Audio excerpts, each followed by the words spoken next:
Before I start this video, I just want to say that this video is fair use, so any media that I've used is used in a transformative way. And all the information I present is public information, and everything that I say is alleged because I'm not trying to catch a case. So the first thing I want to talk about is LILLEE Jean, who is a beauty guru who gained a large following over a very short amount of time. She started in, I believe, 2016, and though she had almost 1 million followers on Instagram, her skills weren't necessarily that unique or better than a lot of people's. She's also apparently an actor and an artist, but she's also not particularly talented in those areas either. So there is like recent news about her, but before I get onto that, I just want to like basically give everything about her and like why people don't necessarily like her that much. So firstly, she has fake followers. I'm not saying that she's bought any of them, but her growth on Instagram has been very unstable throughout the years, and if you look at her statistics, then it's very wavy, and her engagement is less than 1%, which is also not something that you see unless it's an account with many fake followers. She has also been known to fake a lot of posts and stuff like that. For example, she had photoshopped herself going to the Met Gala and basically cropped Katy Perry out of the picture. She has also faked herself being on the cover of Teen Vogue, and that was easily proven because Teen Vogue had stopped printing magazines before she had come out with that picture. She also claimed that she had started her own lipstick line, but it turned out that it was actually just a place that you could go to like make your own lipsticks. And it got to the point where the company had asked her to stop telling people that it was her own lipstick line, and they asked her to stop promoting it as such because they weren't going to have the lipsticks to sell to anyone. Her mum was in on all of this, by the way. Her mum was basically like her manager, and she permitted all of this and helped her with all of it.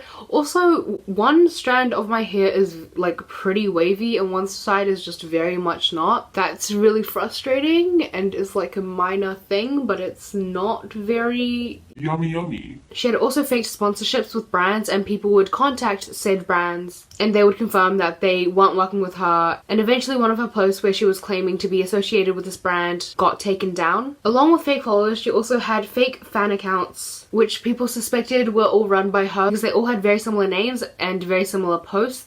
And they too, just like LILLEE's main account, were filled with fake followers. And she also had fake friend accounts, which were accounts that she had made just to pretend to be her friends online and engage in her photos and stuff like that. So these fake accounts got like photos off the internet and claimed it was them. They also used hashtag LILLEE Jean on like random posts that they had made. Also, their posts were just very not personal. Like, you know when you go on an account, it could like very obviously tell that it's a real person because they have like multiple pictures of them in like different places with their friends that they could tag, and you could go onto those accounts and you know that like those friends actually exist. You know what I mean? Like the posts that they would post were always like screenshots of certain things or like straight up just pictures of LILLEE Jean. And all these accounts were very stereotypical of the people that they pretended to be. So some of these people were like trans people, gay people, Muslims, and there was one particular account who is a black friend of LILLEE's. This is the only friend account that's remained public, and it's pretty blatantly racist. And so when people started to catch on that she was faking basically her entire internet presence, they started reporting her, and Instagram ended up reporting like hundreds of thousands of followers because they were all fake. And she also lost affiliate codes with brands. So after this, her and her mother got into a lot of Twitter fights with a lot of people. And one particular influencer they started arguing with ended up getting their account suspended due to something related to like spam and manipulation guidelines, which could very likely mean that they had something to do with like fake followers and fake accounts. And LILLEE Jean is known to be involved and associated with fake accounts and fake followers. They also falsely copyright striked a lot of people on YouTube just for simply talking about it and bringing awareness to the kind of person she was. But obviously there were some people who still believed her and supported her, and one of these main channels that were sticking up for her tried to dox another YouTuber by the name of Creepshow Art, but they got it wrong. But regardless, like, you shouldn't do that, obviously. Okay, so now onto like the more current scandal, which was brought to my attention by Creepshow Art. She supposedly has this boyfriend called Felipe, but she uses a lot of names for him. I'm not sure if they're like nicknames or she just can't get the name right, but he's like her husband, fiance, or boyfriend, depending on what she wants to call him during that time. And people have been suspecting that he might not actually be a real person that exists, and it's not necessarily surprising, and I don't think a lot of people would be necessarily unwelcoming to the idea, because she's had a lot of fake friend accounts and fake fan accounts and stuff like that. So why wouldn't she have a fake boyfriend account? So there's only been one account associated with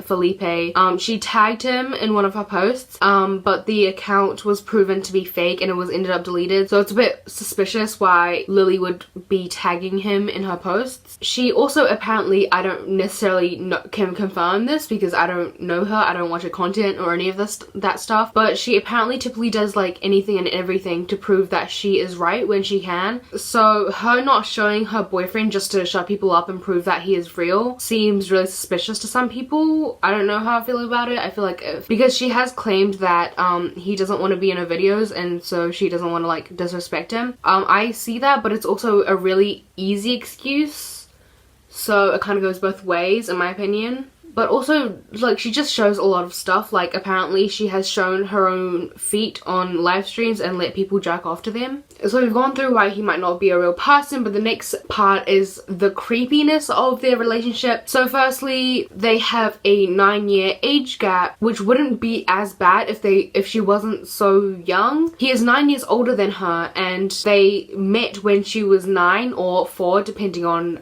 which story she wants to tell at the time. And they started dating when Lily Jean was 14. So that means he would have been 23 at the time. And she would tell people this, and she'd go into lives and say, the relationship isn't illegal because it's not reported and my mother has consented to it. So I say that we're like 9 years apart and it's like a problem for people. Yet I'm a legal adult and we've like known each other. And as long as you have consent from a parent, it's fine. Illegal is when you report it and it's not consent. If your parents agree to it, it's fine.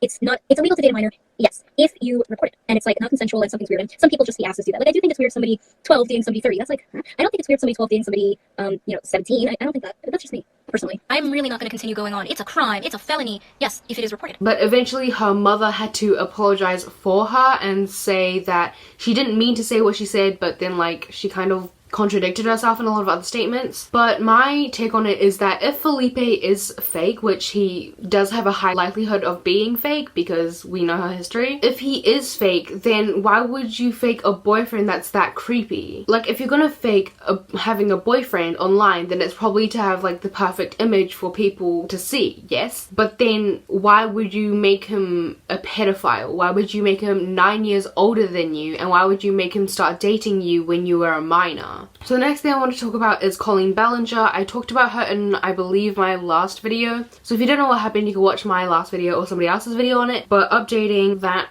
drama, Colleen has been ignoring the story and refusing to talk about it. And people have been basically replying to her tweets saying that you have to talk about it. And James responded to one of them saying, "It's literally all lies. The boy begged Colleen for the panties for years. He ran a Twitter account for one day and she never ghosted him either. In fact, he tried to bring Flynn into his argument. Sure, his story doesn't look the best, but he's also looking for attention since Colleen won't give it to him anymore. And y'all are feeding it instead. Even if she did address it, people would say she's attacking a minor. Let her take care of her family and son during this pandemic and worry about something else, please. I'm tired of seeing my friend dragged over lies." Okay, so let me just go through all this. It's literally all lies. Well, it really wasn't, because he had a lot of proof in his video, including having the lingerie, including screenshots of DMs of them talking about them discussing his management over her Miranda Sings account. He did not run her Twitter for just one day. It definitely went on longer than that. She never ghosted him. He did include a screenshot of his like last message to her and her leaving him on REID. So I don't know how she didn't, but I guess if she texted him back, then he could have just not shown that. I don't know who Flynn is. I don't know why he's relevant. Somebody else called him out for encouraging bullying of a minor, and James's response is, "Nobody is encouraging bullying or harassment. It doesn't matter how old he is, he lied. You are encouraging the mentality that lying is okay and anyone who stands up for themselves or their friend is a bully." I am just a bit confused as to why nobody pointed out James was clearly wrong, because there was proof that Adam's story was real, and if they did point that out then James didn't respond to it, and that just looks worse. Don't know why he had to get involved. If he watched Adam's video he would know that it's just very clear, or at least it would seem clear to other people and the general public that aren't actually involved with this, that it seems very bad for Colleen, and that Adam seemed to have covered all his bases. So the next thing is Dixie D'Amelio. People had found a picture of the American flag and Trump posters on her Visco, and they were just really upset about it, saying, Dixie D'Amelio, being a registered Republican and Trump supporter, ruined my night. Disappointed in Dixie for being a Trump supporter, but not surprised. Her dad literally ran for Senate as a Republican, y'all. And then Dixie responded saying, again, this isn't my house. At 15 years old, I didn't give two shits about politics. My parents have let my sister and I make our own decisions about what we support and what we don't. What I support is the spirit of positivity and happiness, and that's all. I'm an independent voter and I will always vote for the person and never the party. I find it sad that I have received death threats due to inaccurate speculations of my political belief. I have never supported Trump. And then people continue to talk about it after that. One of them saying, girl, you're still registered as a Republican. Spread positivity bullshit. She doesn't like Trump, but her parents do. Mark D'Amelio, her dad, literally supports Trump and donated $3 million to his campaign. Charlie and Dixie don't support him, but the fact that their parents do makes me lose all respect for their parents to support Trump. Saying you don't care about politics when you're voting this year, and you choose to support positivity when that's not even what it means when you're asked who you support as president. Okay, maybe I'm just reading it wrong, but I kind of lost the meaning in that near the end. So yeah, I don't really want to give my own opinion on this because I've gotten political enough on my channel. But I just want to say Trump supporters trash regardless of what party. I literally could not give less of a fuck. I also find it hilarious when Trump supporters on TikTok will like claim to be good people being like, I remember one specific TikTok where a guy like reacted to somebody else who was white saying the N-word, and then they basically lip sync to the track, yeah, that's disgusting, that's gross. And it's like, but you support Trump though, but like he's racist though. You can't pick and choose when you don't support racism. You can't pick and choose when you don't respect women. You can't pick and choose when you don't support a rapist. You can't pick and choose when you're a transphobic / homophobic piece of shit. Like, that's not... Stick to one side. So the next thing I want to talk about is REID. I never knew this stuff, which is kind of trash because she's been promoted by Logan Paul and Jake Paul recently. But also by David Dobrik a year ago. So firstly, she has admitted to rape. So I guess you can say that like it might be a joke, but it might be fake. But the thing is, she has repeated this story multiple times, and she's also told it in an interview. So it doesn't seem very promising. So firstly, in 2012, she said, lost my virginity, funny story. I raped a kid in a movie theater because I wanted to fuck him and he kept saying no. That's how I lost it. Funny story. In 2011, she said, when I lost my virginity to that Brit I raped. Lol, he said no 3 times and I just got on that dick. Lol, he's like, no, not now. And this is from an interview where somebody asked, when was the first time you ever had sex and what was it like? And she said, this is a fun story. So I've been dating my 14-year-old boyfriend at the time while I was 15, 2 weeks shy of 16. I mean, I was already giving him blowjobs, he was finger banging me, and we would dry hump each other all the time. I was so horny for this kid and I couldn't control myself. So we go catch this movie. I really couldn't tell you what movie it was, but it was pretty close to empty with maybe 3 people in the theater. I was already blowing him and jacking him off while he had been teasing me. I really didn't think twice about it. I wanted his dick. He, on the other hand, didn't want to lose his virginity in the movies and said no, we should wait. I was still jacking him off and asked again and again and again, and he remained to his first decision, leaving me rejected again. And the last paragraph is basically her just ignoring him and getting on his dick anyway. So I'm confused about why people don't really talk about this. Is it because she's a woman? Is it because men can't be raped? Like, this is not really okay. She did say that like he didn't actually like fight her about it after she got on, and that they continued to have sex after that. But that doesn't mean it was any less I mean, she knows it was rape, but like not okay. There have also apparently been people like using REID's rape story as like an empowering thing for women. Like, no, rape shouldn't make you feel empowered. It should make you stop doing what you're doing, because raping people is wrong. I thought we all knew that. But she's also said the N-word. She was very, very confident about it in a rapping video that she made. You ain't heard what I said, nigga, run it back. MAGA hoe, MAGA nigga, whip a trick, hit a lick. When I'm pussy ass, cornbread, fuck niggas. 305 Dade County, yeah, we know for getting rowdy. Spit stringing from my mouth, let you fuck my face. Good nutritious nut on deck, nigga. Eat me out, nigga. Eat me out, nigga. Beat it out, beat it out, beat it out, nigga. Drink it out, drink it out. Beat it out, beat it out, beat it out, nigga.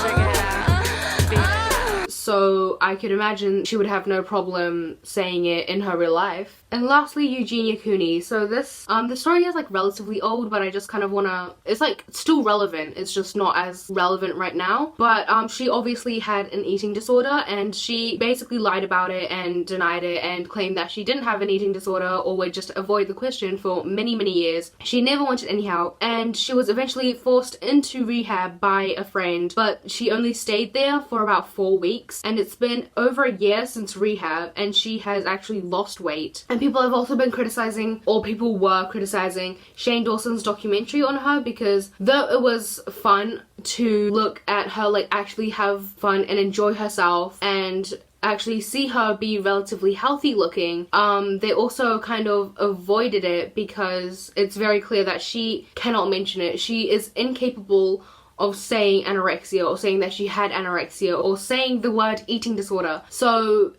she hasn't recovered. She may have had a short period of time where she did gain enough weight to look relatively healthy, but she has not recovered. And people are criticizing the rehab center for only keeping her there 4 weeks and that she should have been forced to stay there for longer. I am not a professional.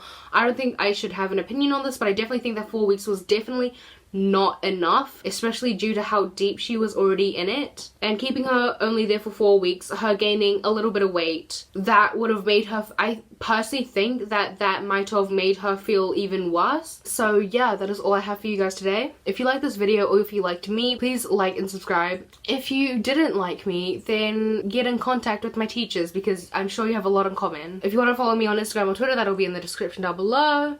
And stay safe and stay hydrated. Yes, this is a baby bottle. It's cute. Shut the fuck up.